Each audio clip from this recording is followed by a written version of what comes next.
Hello students, welcome to physics Gyan Guru YouTube channel. आज हम लोग क्लास 12 फिजिक्स में प्रत्यावर्ती धारा का औसत मान निकालने वाले हैं।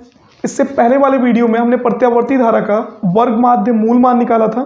ठीक, ये दोनों क्वेश्चन बोर्ड परीक्षा की दृष्टि से बहुत ही इंपॉर्टेंट है। ठीक, तो चलिए शुरू करते हैं। इसको भी हम दो तरीके से बनाएंगे। जैसे प्रत्यावर्ती धारा के वर्ग माध्य मूल मान को हमने दो तरीके से निकाला था, वैसे इसको भी दो तरीके से बनाएंगे। दूसरा वाला मेथड बहुत ही इजी होगा। ठीक, तो वीडियो लास्ट तक देखें। चलिए शुरू करते हैं। देखिए, ये हमारा प्रत्यावर्ती धारा का मान लीजिए ग्राफ हो गया। ठीक, ये हमारा आई है, ये 0 से एक समय, ये क्या है t टोटल टाइम। तो ये आधे चक्कर के लिए कितना t/2 टाइम्स लगेगा। ये हमारा I0 हो गया। ठीक, ये प्लस का होता है और ये किसका होता है, माइनस का।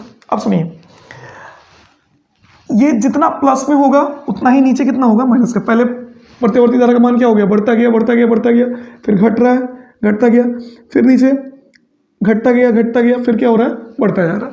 आ रहा बात समझ में? तो यदि हमसे कोई बोले प्रत्यावर्ती धारा के एक पूरे चक्कर के लिए औसत मान क्या होता है, तो देखिए ये प्लस का और ये माइनस का दोनों कैंसिल हो जाएगा, टोटल कितना हो जाएगा, 0। प्रत्यावर्ती धारा के एक पूरे चक्कर के लिए औसत मान कितना होता है, 0।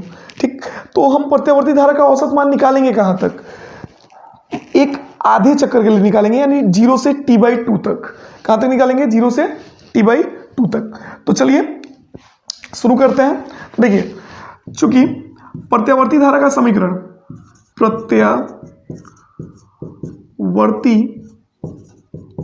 धारा का समीकरण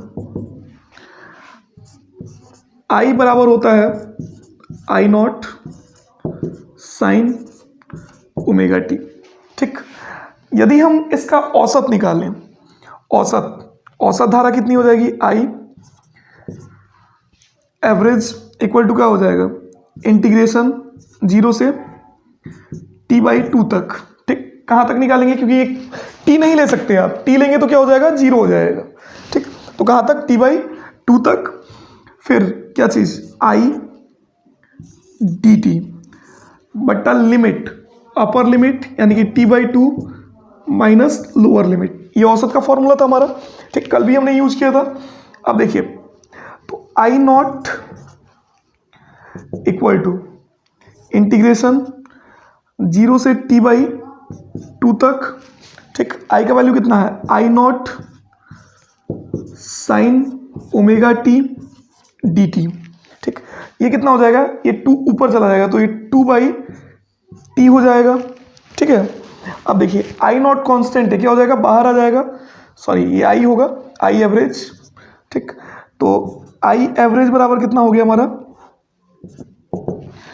I0 बाहर आ गया तो ये कितना हो गया, 2I0/t इंटीग्रेशन 0 से t/2 sign omega T dt। ठीक, तो इसका हम इंटीग्रेशन यदि करें तो I average equal to 2I0/t। अब देखिए साइन ओमेगा टी का क्या हो जाएगा, माइनस का cos omega T by omega, minus का cos omega T by omega. Limit कहाँ से कहाँ तक है, 0 से t/2 तक। ठीक है, अब देखिए ओमेगा कांस्टेंट है, ओमेगा को भी हम क्या कर लेते हैं, बाहर निकाल लेते हैं। जब ओमेगा को बाहर निकाल लिया जाएगा तो कितना बचेगा हमारा, तो हो जाएगा I एवरेज इक्वल टू, अब देखिए ओमेगा को भी हमने क्या कर लिया, बाहर निकाल लिया, तो 2I0/t ओमेगा। ठीक, अब देखिए अंदर कितना बच गया, माइनस का कॉस ओमेगा टी, लिमिट कहाँ से, 0 से t/2 तक। ठीक, तो देखिए आप तो ऐसे जनरली क्या किया जाता है, पहले अपर लिमिट हम लोग रखते हैं, फिर उसके बाद लोअर लिमिट। देखिए माइनस चिन्ह है आगे, तो आप पहले लोअर लिमिट रख सकते हैं, फिर उसके बाद अपर लिमिट, ठीक ना। तो देखिए हम पहले लोअर लिमिट रखते हैं, तो 2I0 बाई टी। हाँ एक बात और, ओमेगा का वैल्यू आप लोग जानते हैं, पीछे भी यूज किया था हमने, 2 पाई बाई टी होता है, ठीक ना। अब देखिए पहले लोअर लिमिट, तो कितना हो गया कॉस 0, कॉस ओमेगा इंटू 0 हो जाता ना टी की जगह पे, तो कितना हो गया कॉस 0 माइनस, फिर कितना हो जाएगा कॉस ओमेगा, टी की जगह पर कितना रखना है, टी की जगह पर रखना हमारा t/2, ठीक है। तो अब देखिए टी से टी ये कैंसिल आउट हो गया, ये आपका बच गया 2I0, 2 से 2 कैंसिल हो गया, तो कितना बच गया I0 अपॉन पाई, ठीक। अंदर कितना हो जाएगा कॉस 0 कितना होता है 1 माइनस, फिर यहाँ कॉस ओमेगा का वैल्यू कितना 2 pi by T into t/2, तो 2 से 2 कट गया, t से t कट गया, ठीक। तो देखिए I0 बाई पाई ये हो गया 1 माइनस कॉस पाई का वैल्यू होता है माइनस का 1, तो माइनस माइनस प्लस का 1 हो जाएगा, तो ये हो गया 2I0 बाई पाई, ठीक। 2I0 बाई कितना हो गया पाई हो गया। अब देखिए फिर आई एवरेज बराबर 2/पाई का वैल्यू कितना होता है 3.14 ऑफ I0, तो जब डिवाइड करेंगे तो कितना आएगा 0.637 ऑफ I0, यानी कितना 63.7% ऑफ I0, ठीक। तो हमारा जो प्रत्यावर्ती धारा का औसत मान होता है वो क्या होता है, प्रत्यावर्ती धारा के शिखर मान का कितना होता है 63.7% होता है, ठीक। तो आप इसको समझ गए होंगे, ठीक। एक बार और रिपीट करते हैं हम लोग। देखिए प्रत्यावर्ती धारा का समीकरण क्या होता है, I = I0 sin omega T, ठीक। फिर औसत निकालने के लिए I एवरेज इक्वल टू क्या हो जाता है, इंटीग्रेशन कहाँ आधे चक्कर के लिए ही निकालेंगे हम, तो कितना 0 से t/2 I dt, ठीक। I का वैल्यू हमने रखा कितना I0 sin omega T dt, ठीक है। और ये t/2 जो था वो कहाँ चला गया 2 ऊपर चला गया बट्टा t हो गया, I0 को बाहर निकाल लिया तो 2I0/t हो गया। अब अंदर बच गया sin ओमेगा टी dt, तो sin ओमेगा टी dt का इंटीग्रेशन कितना होता है माइनस का cos omega T by omega, ठीक। लिमिट कहाँ से 0 से t/2 तक। फिर अब देखिए ओमेगा कांस्टेंट था हमारा, ओमेगा को क्या कर लिया हमने बाहर निकाल लिया, तो यहाँ बाहर आ गया। अब इसके बाद ओमेगा का वैल्यू होता है कितना 2 पाई/t, तो t से t क्या हो गया कैंसिल हो गया, 2 से 2 कैंसिल हो गया, I0/पाई हो गया, ठीक।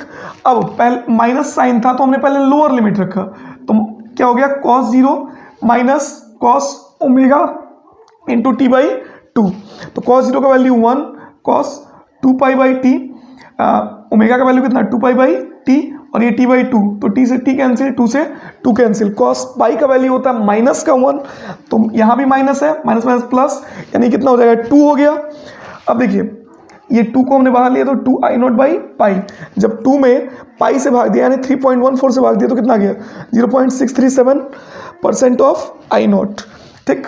यानी 63.7% ऑफ I0, माने प्रत्यावर्ती धारा का औसत मान प्रत्यावर्ती धारा के शिखर मान का 63.7% होता है, ठीक।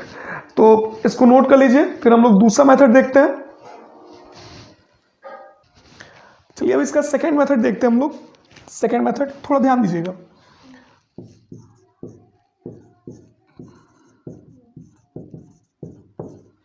देखिए सेकेंड मेथड के लिए कोई हम एसी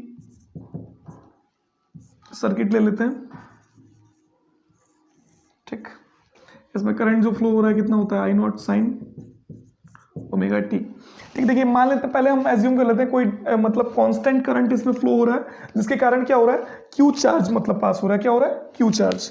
तो चूंकि पहले आई इक्वल टू हम कितना जानते हैं, आई इक्वल टू होता है आई नॉट साइन ओमेगा टी, ठीक है ना। अब चूंकि आई इक्वल टू हमने ये भी पढ़ा है, आई इक्वल टू होता है क्यू बाई टी, ठीक, क्यू बाई टी।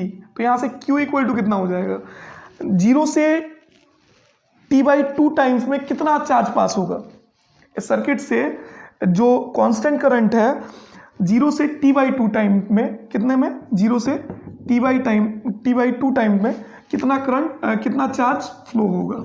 आ रहा बात समझ में। तो यहां से इसको यदि हम वेरिएबल में लें तो कितना हो जाएगा, आई डी टी लिख सकते हैं इसको।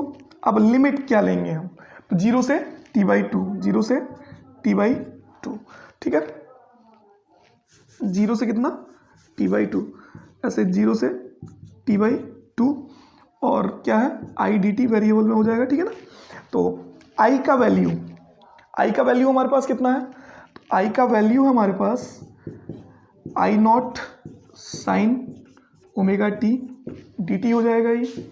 इसके बाद देखिए फिर Q इक्वल टू, ये charge passes through the circuit है कितने से, T से T बाई 2 टाइम्स के बीच, 0 से T बाई 2 टाइम में, ठीक है ना।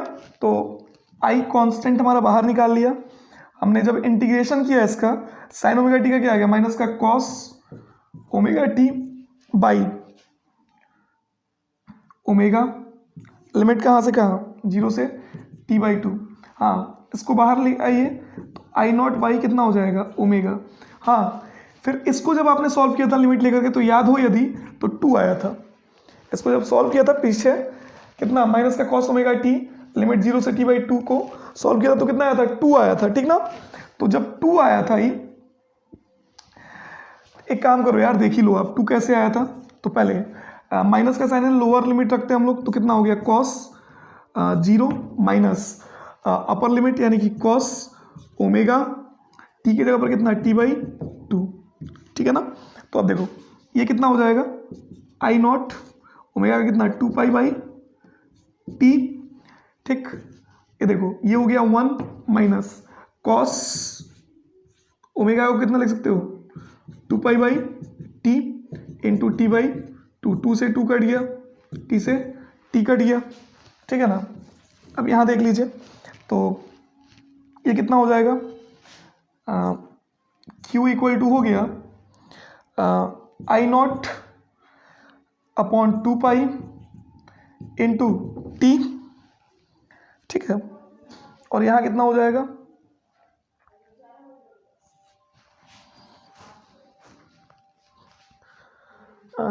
यहाँ कितना हो जा रहा है, ये भी हो गया 2, कितना हो गया ये, 2t, ठीक। ये हो जाएगा ना 2, माइनस का 1 और प्लस का 1 कितना, कॉस पाई का वैल्यू माइनस का 1 होता है, तो ये 2 हो गया, 2 से 2 क्या हो गया, कैंसिल हो गया, ठीक। तो Q इक्वल टू कितना आ गया, I nought upon pi into T. इसको इक्वेशन फर्स्ट ऑपरेट कर लेते हैं, ठीक है। अब देखिए हम ये एज्यूम कर लेते हैं 0 से T बाई 2 टाइम्स तक यदि इसमें आई एवरेज करंट पास हो, क्या जाए, आई एवरेज करंट। तो आई एवरेज करंट से, आई एवरेज धारा से 0 से T बाई 2 में प्रवाहित आवेश Q इक्वल टू कितना हो जाएगा, क्या हो जाएगा, Q equal to I T होता है, तो आई एवरेज इंटू टी कितना, T बाई 2, ठीक है ना। टाइम 0 से कहाँ तक, T बाई 2 तक बोला हमने।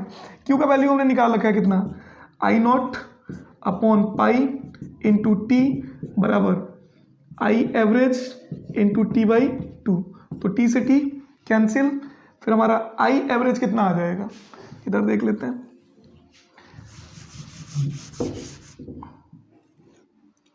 आई एवरेज कितना आ जाएगा, आई एवरेज थोड़ा ध्यान देना यहाँ, आई एवरेज इक्वल टू कितना आ जाएगा, ये 2 यहाँ डिवाइड कर आएगा तो मल्टीप्लाई का 2 आई नॉट बाई कितना, पाई। जब इसको सॉल्व करेंगे तो फिर कितना आ जाएगा, 0.6375 ऑफ आई नॉट, यानी कि 63.7% ऑफ आई नॉट। ठीक, आई होप आपको समझ में आया होगा। ठीक, तो ऐसे ही वीडियो पाने के लिए मेरे यूट्यूब चैनल फिजिक्स ज्ञान गुरु को प्लीज़ सब्सक्राइब करें, शेयर करें और लाइक करें, और हम ऐसे ही वीडियो लगातार लाते रहेंगे। So thanks for watching.